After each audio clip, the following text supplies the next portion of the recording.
And I said, let me ask you a question. Do you want to see your maker today? If you don't want to see him today, you better vote for this bill to come out because you're about to meet your maker.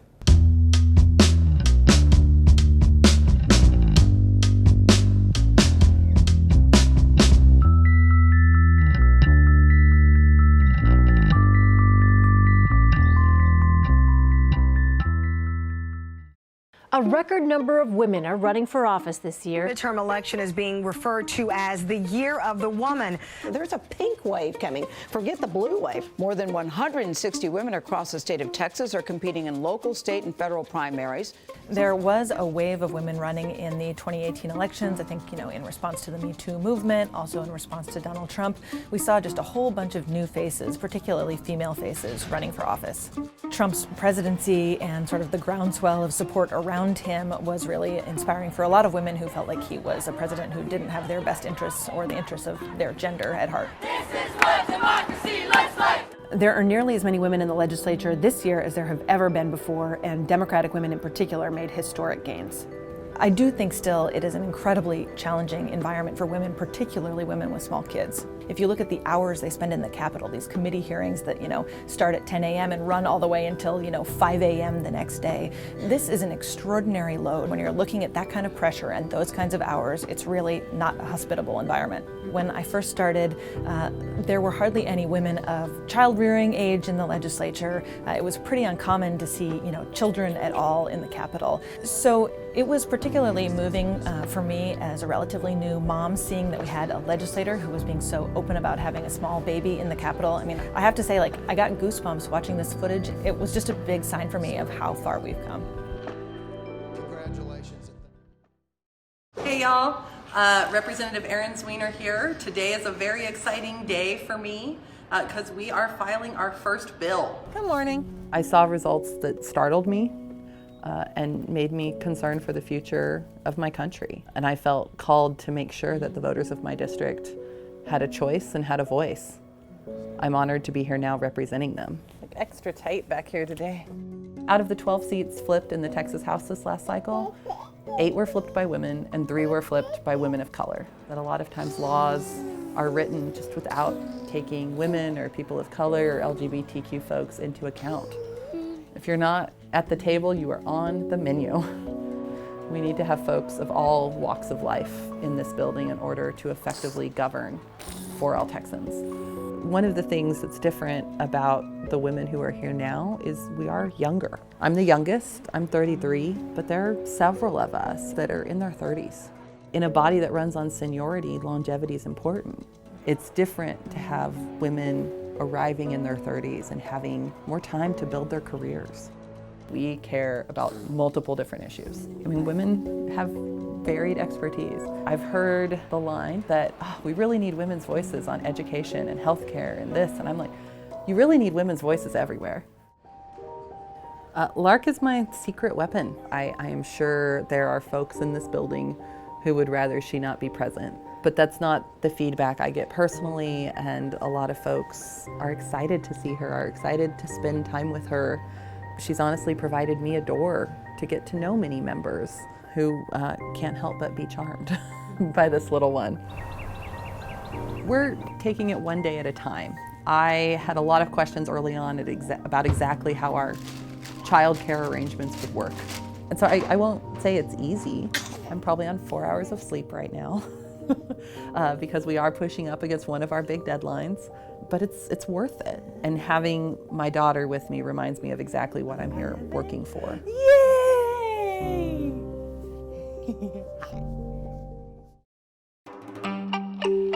There were really a lot of women on the ballot. I just thought it was interesting that we only saw those gains on the Democratic side. On the Republican side, especially in the House, we lost 3 women. Now we're down to 6. House Speaker Dennis Bonnen, he said there kind of needs to be some introspection on behalf of the party as to why that is. Patricia Harless's last session was in 2015. She was saying that in her last session, she had to take a lot of votes along party lines, but they were votes that she didn't necessarily agree with as a woman. And if I'm not doing what I feel is right in my heart of hearts, then I shouldn't be here. The Republican women that are left, they still definitely have leadership roles. Stephanie Click, Jeanne Morrison, Angie Chen Button, they're all committee chairs. This is my third time to lead a committee. My colleagues, they treat me very, very professionally. If once in a while they don't, they forget about that they're supposed to treat us equally, we will kind of remind them. I talked to State Representative Drew Springer and Jeanne Morrison, and they kind of agree the party doesn't go out and actively recruit women. We have extra responsibility to encourage other Republican women and women in general. 11 years ago, my personal cell phone rang. Senator Florence Shapiro. She said, the seat for District 112 will be open real soon. I want you to run. And I just laughed. I said, you think that people are ready to elect an Asian American woman with funny English? If Senator Florence did not make the phone call, I probably didn't think it's possible. We still have a long way to go, but now you see more women are running. The trend in the last election cycle was that you saw more Democratic women getting elected, but give Texas a couple minutes and you may swing it back the other way. The first woman to enter the legislature was a woman named Edith Wilmas, who was from Dallas. She was an attorney. She got there in 1923 and she was the only woman there. There was a really strong feeling then that women belonged at home, women were supposed to care for their children, and men belonged out in the rough and tumble world of politics. And so in a way, it was something akin to having a woman walk into a man's club. It was something that was upsetting to a number of men, and it took until the late 1970s for there to be double digits of women. Women can't pass any legislation by themselves because they're in a minority. They have to learn how to work with everybody who's there. The evolution of women in the legislature has been an interesting one because the first women to come in and for a very long time were progressive. Now in the 21st century, we're seeing a much stronger growth in conservative women who are very interested, for example, in gun control or in border security or abortion. One cannot assume that women will be for a certain issue simply because she's a woman. Texas is at about 23% women in the legislature, below the national average, which is only about 28%. It's going to be very interesting to see the role of women as we go forward. There are some amazing, storied women in the legislature who've been there for 20 and 30 years, who've really been the ones pushing this boulder up the hill and creating these opportunities for the female legislators who've followed in their footsteps. Cynthia Thompson is a perfect example. My name is Cynthia Thompson, and I've been serving in the Texas legislature since 1973. Around in the 71 and 72, it became the period of the woman. Equal pay and equal Women began to kind of speak up, be more assertive. And just think about Texas being a place where women could even get a credit card in their name, couldn't even buy land. And so I said, goodness, there's a seat in my area. I talked to my family, my husband, and I decided to run for the Texas legislature, and I had an opportunity to win.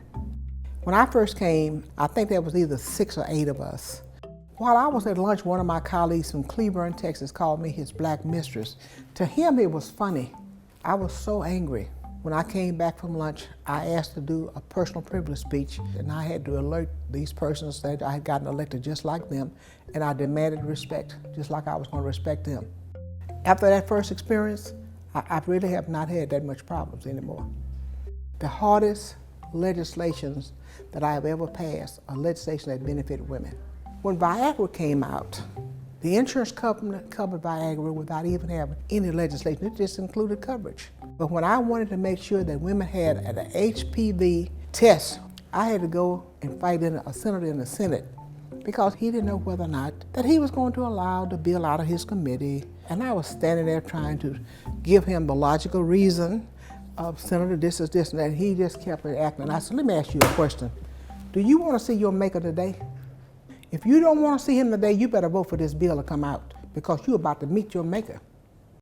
Sometime I have an opportunity to look back and think about how far the progress we have made, and then something will pop up and then you kind of look like, well, have we really made that great of progress? We have made a lot of progress, I think.